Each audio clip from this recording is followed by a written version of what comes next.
Good morning, you absolute lovelies. Welcome back to another wicked Monkey London episode. Look what I'm wearing, baby. Look at this. Status error. I'm going to chuck Gianni's website down there if you guys want to check out some of his merchandise. Really good quality stuff. Man after my own heart. Following on from yesterday's video, obviously I did a bit of an erratic history of my car past. And I asked a lot of you guys to kind of send me a message on Facebook with pictures of your car and some of the mods and stuff so we can kind of go through it in the next episode. A few of you guys were also suggesting to do a Q&A, so you can kind of ask me some questions via Patreon. Maybe you want to know how I make videos, or maybe you want to know how I started Monkey London, or maybe you want to know how I became a car dealer, or maybe you want to know how John was born.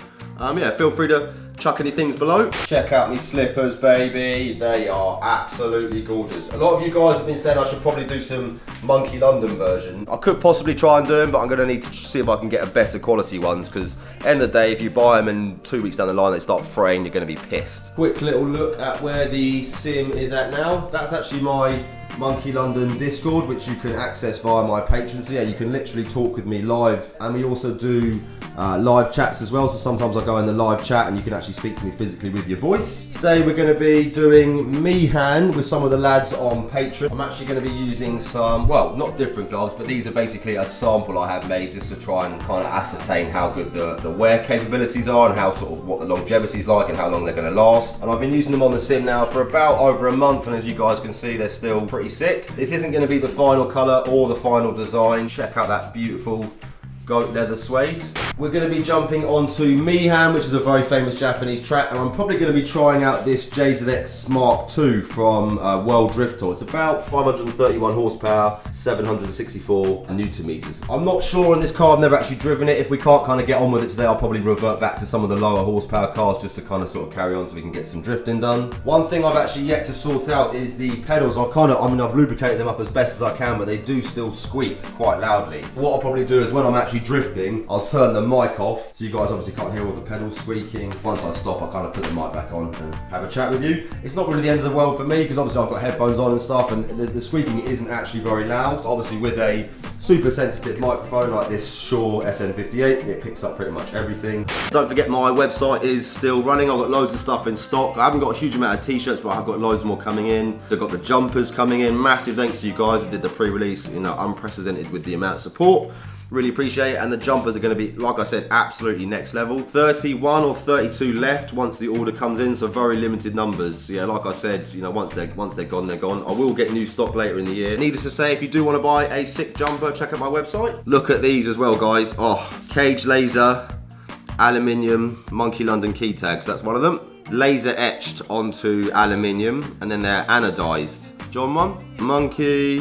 Love that one. Monkey London text as well. These are the first four I'm starting to do. They're really good quality. Full metal. We've developed these directly with Cage Laser. Obviously they have a huge amount of laser technology. Pretty goddamn cool.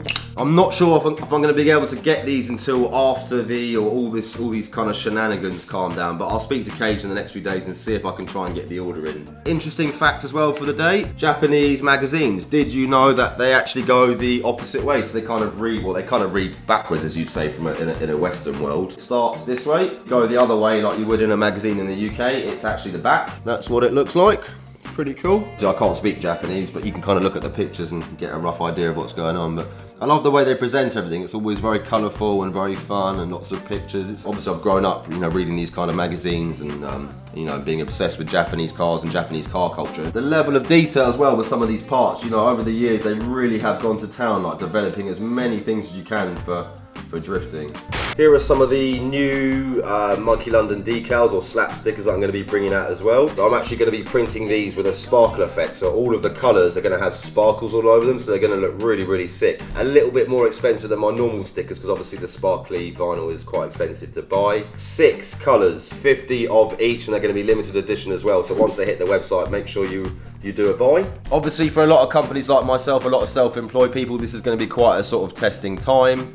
Like I said to you a million times, I don't really make a huge amount on YouTube, and without the patrons, honestly, I wouldn't even be here doing videos today, so thank you so much, guys, you absolute fucking stars. That's the other slap I'm going to do, so the FFS John one, really cool with the police chopper. Dug it a day, keeps the dock away. I love this one as well. Monky London slap with the JZX sort of superimposed over the text. Going to be doing those, obviously to complement my new drifting gloves which are coming up. The first edition is going to be called the Dug It Master edition, hence we're doing the Dug It Master sticker. We're going to be doing a Dug It Master slap too, and a Monky London slap as well. Last but not least, we've got some new Monky London sun strips coming out, so that's a pretty cool one. Stealth grey with a sort of subtle Union Jack in the back, Monky London logo down there. Next one, proper legit. Really, really cool. Love that one. Had to have a nom-nom. We've been missing a bit of nom-nom merchandise. I thought it was about time to get a cool sun strip going. In essence, just a universal sun strip that you can kind of fit to any car because it hasn't got a design or any text logos. You can kind of put it wherever you want. We've got the Stealth Black, which I'm already doing at the moment. That's been really popular, and this has also been very popular as well. Monkey Madness Stealth Sun Strip. Don't forget as well, if you spend over £20, I give you free micro monkeys as well. So the more you spend, the more I give you. But you can't buy these anywhere else, and they're all double die cut, proper sick quality. I'm pretty easy going though. You know, if some of you guys spend like over 100 quid, I chuck in lanyards, free stickers. You know, I'm always trying to give you stuff for free. I'm always trying to help you as best as I can. So regardless to say, if you do order from me, I will make it as special as I can.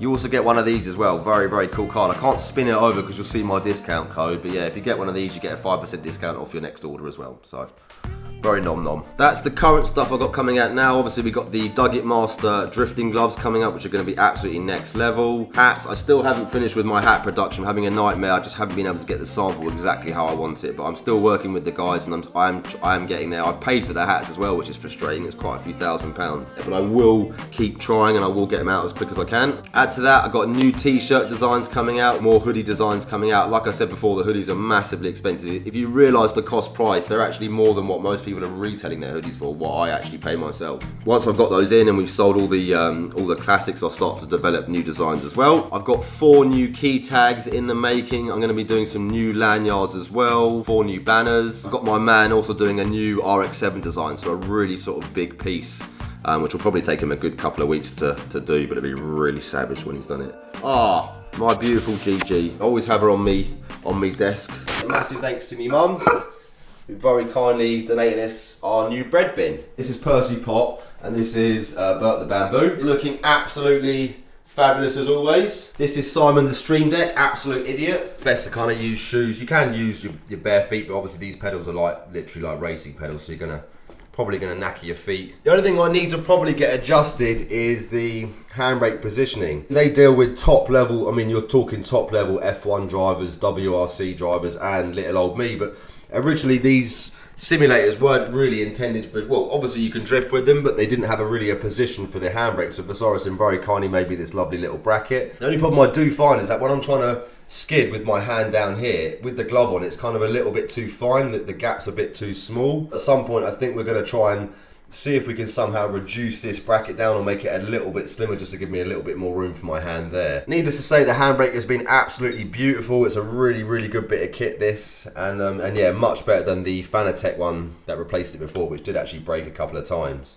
I'll quickly show you guys the car that I'm going to be using today. The idea behind this is to kind of get a bit of practice in something which might be similar to my JZX100. This is actually a JZX100 Mark II, but very similar, and 531 wheel horsepower, so roughly about maybe 580, 600 brake, which should be roughly where my car will be once it's been completed with Fensport. Sport. I'll probably spend 5 minutes just going through some of the settings and getting all the camber right and the toe, just to see if I can get sort of maximum grip out of the car. But yeah, once we get on, we'll have a little play. I think the boys are doing Meehan on the server. It's quite a big horsepower car for such a little track, but it'll be quite fun nonetheless. I'm just going to quickly shut the blinds to get rid of that reflection, and yeah, let's crack on. Here we are on the track. We're on Meehan. I did actually try the WDT JZX90, but I couldn't get on with it. I am a big fan of the DCGP cars, and I'm actually in the DCGP Aristo. I forgot they had an Aristo. So yeah, we're going to be trying that. That's obviously very similar to my Mark II. It's about 600 horsepower, lots of lock, it's bright red, and it sounds pretty sick.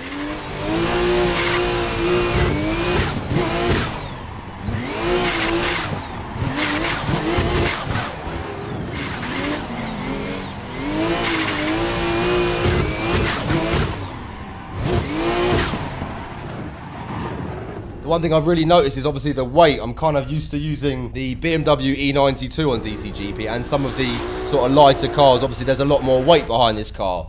And you can kind of really feel it. It kind of really kind of pulls towards the back corner.